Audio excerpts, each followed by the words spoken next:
Shalom, shalom, chers auditeurs, chères auditrices, nous espérons que vous vous portez bien. Alors, l'une des techniques que l'ennemi utilise le plus souvent afin de nous amener à être distraits par rapport à la parole de Dieu, nous allons en parler ce matin. Donc, notre méditation se trouve dans le livre de Actes, son chapitre 8, le verset 5, qui nous dit « Philippe se rendit dans la capitale de la Samarie et prêcha le Messie à la population. » Mon nom c'est Claudia Dossou et c'est pour vous partager la méditation quotidienne de la voix de l'esprit. Et le petit thème de notre méditation de ce matin c'est disponible. Disponible. Nous allons constater que l'une des techniques que l'ennemi utilise pour pouvoir nous amener à être distraits, pour nous amener à ne pas être conscients de notre identité en Christ, c'est souvent le fait que nous puissions mettre autre chose devant Dieu, que nous ne puissions pas faire la différence entre ce qui est prioritaire et ce qui est nécessaire. Là, nous voyons que c'est l'histoire de Philippe, après que Jésus soit monté aux cieux, qu'il a envoyé le consolateur, qui nous a donné l'ordre suprême d'aller faire de toutes les nations des disciples. Les disciples étaient concentrés à rester à Jérusalem, uniquement à Jérusalem. Et le Seigneur a enclenché une persécution qui les a menés à pouvoir se disperser. Certains sont allés en Judée, certains sont allés en Samarie, jusqu'aux extrémités de la terre, jusqu'à ce que la parole arrive à nous, notre niveau aujourd'hui. Et Philippe, malgré qu'il ne faisait pas partie des 12 disciples que Jésus avait choisis pour pouvoir l'accompagner dans son processus ou dans tout ce qu'il avait à faire sur la terre. Philippe, qui était choisi bien après, lui également, il a pris la résolution de pouvoir accepter l'ordre suprême que Jésus leur avait donné. Et la Bible nous dit qu'il s'est rendu en Samarie et il y prêcha le Christ à toute la population. Remarquons que, à côté de l'obéissance de Philippe, nous pouvons également voir la disponibilité de Philippe. Une chose que nous devons comprendre, c'est que la disponibilité et l'obéissance sont quelque chose qui vont de pair et qui doit être vu dans la vie de tout chrétien. Philippe s'est rendu disponible pour pouvoir faire l'œuvre du Seigneur. Certaines personnes vont se dire, dans moi, ma vie de prière, je n'arrive pas à exceller, je n'arrive pas à faire 5 heures d'affilée, je n'arrive pas à jeûner comme les autres, ma vie de prière, elle est très nulle, je ne suis pas tellement spirituelle que les autres, mais constatons que lorsqu'on va à la chasse, ce n'est pas un oiseau qui est déjà à terre qu'on cherche à tuer, c'est celui qui peut voler, c'est vers lui que on est plus intéressé pour pouvoir l'amener à le faire tomber.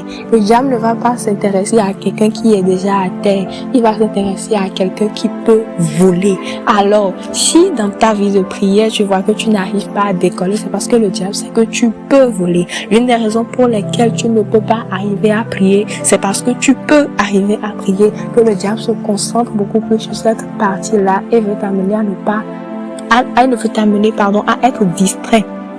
Il veut t'amener à ne pas comprendre ton identité en Christ. Il veut t'amener à ne pas comprendre ta mission en Christ. Il veut t'amener à ne pas comprendre ce que tu es réellement en Christ. Comme ça, là, il pourra te distraire et ainsi éviter que la mission, que la volonté de Dieu, elle soit accomplie, elle soit parfaite de partout. Alors, nous devons être très plus intelligents que le diable. Nous devons savoir que l'ennemi nous cherche et l'un des moyens qu'il utilise le plus souvent, c'est de nous amener à ne pas être disponible. Parce que beaucoup veulent obéir, mais ils n'ont pas la grâce d'obéir. Beaucoup veulent bien faire, mais ils n'ont pas tous la grâce de pouvoir bien faire. Et l'ennemi cherche des voies et moyens pour pouvoir nous distraire. Nous devons être conscients que l'ennemi, il nous amène à pouvoir voir notre incapacité, notre faiblesse devant le Seigneur. Alors que Jésus, il utilise des personnes imparfaites pour pouvoir faire des choses qui sont parfaites. Dieu n'a pas besoin que nous soyons parfaits d'abord avant de pouvoir faire ce qu'il nous demande de faire.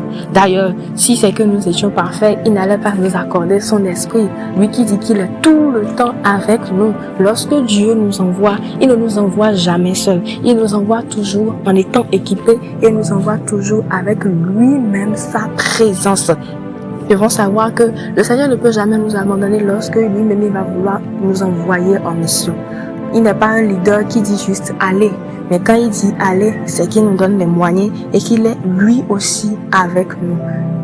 Alors c'est que le Seigneur nous amène à pouvoir comprendre cette dimension de sa parole, qui nous amène à pouvoir comprendre que nous n'avons pas besoin d'atteindre la perfection d'abord avant de pouvoir faire quelque chose pour le Seigneur. Alors ce matin, si tu m'écoutes et que tu te disais peut-être que moi je ne suis pas comme les autres, je n'arrive pas à percer dans ma vie spirituelle, je n'arrive pas à faire des exploits comme les autres, c'est parce qu'en réalité tu as la capacité de le faire. Seulement que l'ennemi veut t'amener à penser le contraire, il veut t'amener à voir tellement ton incapacité, il veut t'amener tellement à voir ta faiblesse devant le Seigneur. Mais le Seigneur est en train de te dire ce matin qu'il n'a pas besoin que tu sois parfait avant de pouvoir faire quelque chose pour lui. Puisque d'ailleurs même c'est lui qui va te donner la force de pouvoir faire ce pourquoi il t'appelle. Ce n'est que lui qui soit capable de pouvoir nous donner la capacité de faire ce pourquoi il nous appelle. D'ailleurs, nous ne sommes même pas dignes de pouvoir nous approcher de lui. Nous nous approchons de lui au moyen de la foi, au moyen du sacrifice de son Fils Jésus.